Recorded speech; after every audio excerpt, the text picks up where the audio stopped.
శ్రీ సత్యసాయి జిల్లా హిందూపురం మున్సిపాలిటీ పరిధిలోని ఆటోనగర్ ఇందిరమ్మ కాలనీలో నియోజకవర్గ సమన్వయకర్త శ్రీనివాసరావు, పార్టీ నాయకులు మరియు మున్సిపల్ కమిషనర్ శ్రీకాంత్ రెడ్డి ఇతర అధికారులు పర్యటించారు. ప్రజలను సమస్యలను అడిగి తెలుసుకున్నారు.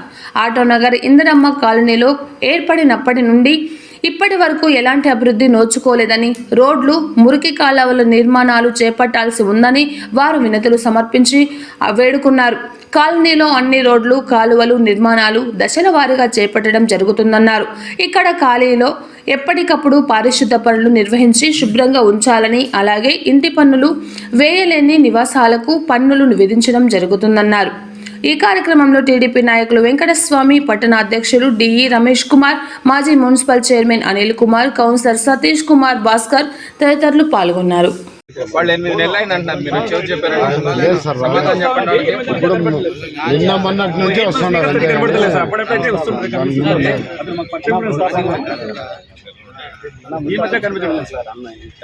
సరే పని చేయండి, వస్తారు. ఇప్పుడు మీరు వస్తున్నా ఉంటున్నారు, వాళ్ళు రావట్లేదు అంటారు. ఇంకేంటి రికార్డ్ మెయింటైన్ చేస్తున్నారు. సార్ వాటర్ మెయింటైన్ చేస్తున్నారు సార్. ఆ వీధులకి ఎంతమంది రోజు ఎన్ని రోజులకు వస్తారు క్లీన్ చేస్తారు, డ్రైనేజ్ క్లీనింగ్, అది లిస్ట్ కూడా లేదా? శుభ్రం చేసి మీరు ఫోటో సంతకం పెట్టించుకోండి చాలా. అంతే, శుభ్రం చేసినందుకు అది ఆ బజార్లో సంతకం పెట్టించుకోండి. రికార్డ్ మెయింటెనెన్స్, వాటర్ మ్యాన్ కూడా మెయింటైన్ వాటర్ మ్యాన్ మాత్రం పర్ఫెక్ట్ వస్తాడు సార్. రెగ్యులర్ కూడా చేయొచ్చు కదా. రెగ్యులర్ వాటర్ మ్యాన్ చేస్తున్నాడు. ఇప్పుడు వదిలినా కంపల్సరీ అతను మమ్మల్ని కదిరే గడాన్స్ మీరు బాగా వచ్చలేదు సార్.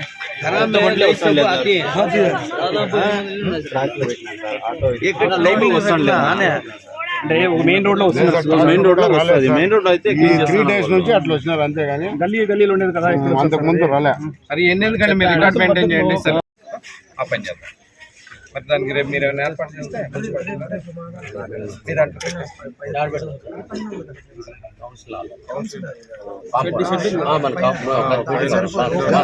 సూపర్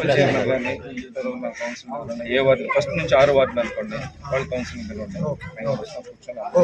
చెప్పిస్తే రేపు 1 hour మార్నింగ్ 10 నుంచి స్టార్ట్ చేస్తాం. 10 నుంచి స్టార్ట్ చేసి 2 places 10 నుంచి క్లోజ్ చేసుకొని 2 క్లోజ్ చేస్తే మేము కూడా ఒక గంట మధ్యాహ్నం సరిపోతుంది.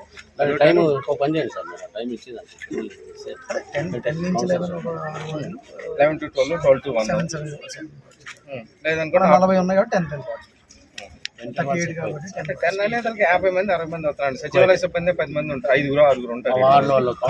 మళ్ళీ కౌన్సిలర్ వీళ్ళు వస్తారు, మళ్ళీ 10 మంది అవుతారు. అందుకని 5 వార్డులు 6 వార్డులు మీరు మధ్యాహ్నం నుంచి ఆఫ్టర్ లంచ్ మళ్ళీ పెట్టేసేయండి సార్. అంటే సచివాలయ సిబ్బంది మొత్తానికి 6 వార్డులు, తర్వాత 7 నుంచి మళ్ళీ 12, 13 నుంచి 18, ఒక గంట అంటే అందరూ వచ్చినా కూడా ఏది కన్ఫ్యూజన్ అనమాట, ఎవరికి అర్థం కాదు. మీరు ఒక గంటకి మధ్యాహ్నంలో పెట్టి అన్ని వరకు క్లియర్ అవుతాయండి. మేము కూడా వస్తాం ఆఫీస్ అందరికి డైరెక్షన్స్ ఇచ్చేస్తే మళ్ళీ 12 దానికి కూడా అందరూ తీసుకురమ్మని తీసుకురమ్మని ఏ వార్డులో వాళ్ళు స్పెషల్ డ్రైవ్ 12 వరకు ఉండేది సార్. దానికన్నా ముందేమంటారంటే సార్ 1 to 6 వార్డ్స్ డైలీ, అంటే ఒక రోజు 6 వార్డు పొద్దున గంట రేపే రోడ్ నుంచి 6 తర్వాత గంటలో మళ్ళీ 7 నుంచి 12 అట్లా 8 వార్డులోనే పిలిపించేస్తారు మధ్యాహ్నం లోపు. పిలిపించి ఇది 12వ తారీఖు నుంచి ఇది పెట్టాము, డ్రైవ్ పెట్టాము. మీరు మీ వార్డులో ఉన్న వాళ్ళందరూ తీసుకున్నాం. సేమ్ టైం ఏం చేస్తారు సార్? అప్పటికి మనం లేదు సార్, నేను ఉన్నప్పుడల్లా 200 కన్స్ట్రక్షన్ అవుతున్నాయి సార్, ఆన్గోయింగ్ కన్స్ట్రక్షన్స్. అవి మాత్రం డేటా ఉన్నాయి సార్. మిగిలిన మీరు ఒకసారి చెక్ వెరిఫై చేసుకొని సార్ ఇక్కడ ఏంటంటే సార్ ఇది పట్టా ల్యాండ్స్ అంటారు. పట్టా ల్యాండ్స్ ఉంటున్నారు, పైగా పర్మిషన్కి వెళ్తుంటే మన ఇంజనీర్లే ఉన్నారు కదా సార్ మనకు పర్మిషన్ పెట్టేవాళ్ళు. సో ఇది 1-2 cents కంటే తక్కువ ఉన్నాయి, పైగా పట్టా ల్యాండ్స్ ఉన్నాయి. ఈసీ రిజిస్టర్డ్ డాక్యుమెంట్ మ్యాండేటరీగా అప్లోడ్ చేయాలి కాబట్టి ఇవి పర్మిషన్ పెట్టడానికి అవ్వట్లేదు. వీళ్ళకి హౌసింగ్లోనే గ్రౌండ్ ఫ్లోర్ వరకు అలౌ చేస్తాము అని చెప్తున్నారు సార్. ప్రధానమంత్రి ఆవాస్ యోజన కింద వీళ్ళు కన్స్ట్రక్షన్ చేసుకుంటున్నారు సార్. అందుకనే దానికి ప్లాన్ అవసరం లేదా? ప్రధానమంత్రి యాక్చువల్గా అంటే ప్లాన్ అవసరమా లేదా సార్? ఉన్న దాని ప్రకారం లేదు సార్. అంటే అప్పుడు ప్రధానమంత్రి ఆవాస్ యోజన కింద ఇవి ఇందిరమ్మ హౌసెస్గా వచ్చాయంట సార్. సో దాని కింద కన్సిడర్ చేసుకుంటే లేదు సార్, గ్రౌండ్ ఫ్లోర్ వరకు మనం అలౌ చేస్తాం సార్. అప్పర్ ఫ్లోర్కి అయితే ఖచ్చితంగా పర్మిషన్ తీసుకోవాలి. పని చేయండి. దానికి అట్ట ఏదైనా అవసరమైన వాటి ముందు పర్మిషన్స్ పెట్టేయండి. సరే సార్. మనకు మున్సిపాలిటీలోకి వెళ్ళి ముందు టీపీఎస్ని పిలుచుకొని పర్మిషన్స్ సరే. ప్లాన్లు కూడా ఇవ్వండి వాళ్ళకి. సరే. ఎంతో కొంత మినిమం కట్టించుకొని మసీదులు ఏమైనా కన్స్ట్రక్ట్ చేస్తున్నారు అనుకోండి, దానికి తక్కువ ట్యాక్స్ వేయండి. 100-200 రూపాయలు యాక్చువల్గా మసీద్ అయితే లేవు సార్, లేదు సార్. మసీద్ ఉంటే వదిలేయండి. టెంపుల్స్ కి అవసరం లేదు. టెంపుల్స్ కి అవసరం అయితే వదిలేయండి. ఓన్లీ కమర్షియల్ కాంప్లెక్స్ ఉంటాయి కదా సార్, దాని తరఫున ఏదైనా ఇన్కమ్ జనరేట్ చేసుకోవడం వాటికి మాత్రమే ఉంటుంది సార్. సరే, దాని వరకు చూడండి. దాని వరకు చూసి దాన్ని కూడా రీజనబుల్ అయ్యింది అంటున్నాను కాబట్టి దేవస్థానానికి ఏదైనా అవసరమైనా కమిషన్ అవసరం 100-200 రూపాయలు తక్కువ మినిమం వేస్తే సరిపోతుంది. మినిమం వేసుకోండి. 2 ఎంక్రోచ్మెంట్స్ ఏమన్నా చూడండి. అవును సార్. వాటి అన్నిటికీ నోటీసులు ఇచ్చేయండి. కంపల్సరీ నోటీసులు ఇచ్చి 1 month 2 months టైం పెట్టండి. తీసేయలేదు అనుకోండి, మున్సిపాలిటీ నుంచి పిలిపించి తీసేయించండి. 2 ఈ పనులన్నీ మీరు పూర్తి చేయగలిగితేనే ఇక్కడ రోడ్లు వేయడానికి కానీ దేనికన్నా కానీ అవకాశం ఉంటుంది మున్సిపాలిటీకి. మొన్న రీసెంట్ గా సార్ వాళ్ళు వచ్చినప్పుడు కాలువల కోసం అని చెప్పి ఎంక్రోచ్మెంట్ చూపించాను సార్. జేసీబీతో ఆడిట్ చేసి ఈసారి కూడా అలానే చేస్తాం. ఇప్పుడు మేము ఈ రోడ్లోకి వచ్చాం. రోడ్ అంతా నోటీస్ ఇవ్వండి కంపల్సరీ. అఫీషియల్ గా మీరు నోటీస్ ఇవ్వండి, సంతకం పెట్టించుకోండి. 15 రోజులు టైం ఇవ్వండి. ఆ టైం అయిపోయిన తర్వాత పీకే కొట్టేసి.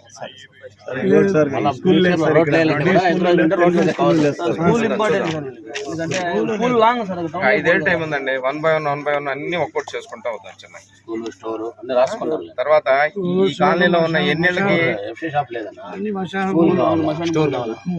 యాక్చువల్ గా నేను వార్డ్ చేసుకోవాలి కంప్లీట్ ఒకే డ్రైవర్స్ కానీ కూడా కలుపుకుంటే 1000 అయితే ఒకే వార్డ్ అవుతుంది.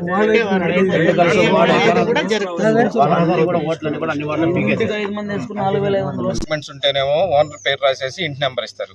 సరైన నెంబర్ లేదనుకోండి, ఓనర్ లేదనుకోండి, ఆక్యుపైడ్ ఓనర్ అని చెప్పి ఏదైనా రాసేసి ఇస్తారు, కానీ పేరు అయితే రాయరు. కానీ ట్యాక్స్ అయితే పడుద్ది కంపల్సరీ.